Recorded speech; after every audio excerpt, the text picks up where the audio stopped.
తేదీన హైదరాబాద్లోని రవీంద్ర భారతిలో తెలంగాణ మాదిగ జర్నలిస్ట్ ఫోరం ప్రథమ రాష్ట్ర మహాసభలు నిర్వహిస్తున్న సందర్భంగా ఈరోజు సూర్యాపేట జిల్లా శివదుర్తి మండల కేంద్రంలో అటు కార్యక్రమానికి సంబంధించిన కరపత్రాలను మాదిగ జర్నలిస్ట్ ఆధ్వర్యంలో విడుదల చేయడం జరిగింది.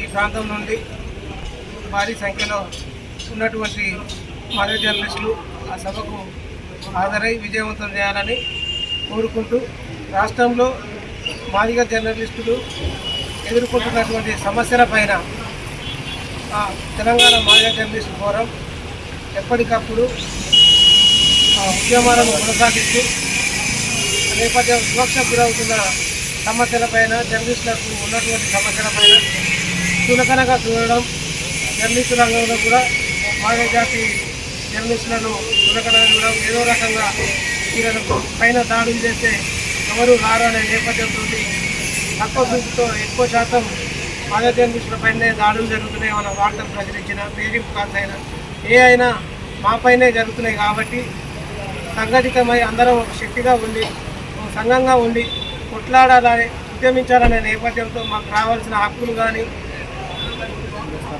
ఇళ్ల స్థలాలు కానీ మాకున్నటువంటి సమస్యల పైన ప్రభుత్వం పైన కొట్లాడడానికి మా తరఫున నివేదించడానికి సంఘంగా ఏర్పాటై మేము అదే ప్రధానంగా ప్రతి జిల్లాలో అక్రిడేషన్ కమిటీ మెంబర్గా ఒక దళిత జర్నలిస్టు తరఫున మాదిగ జర్నలిస్టు తీసుకోవాలనే డిమాండ్ వినిపిస్తూ ముందుకు పోతున్నాం.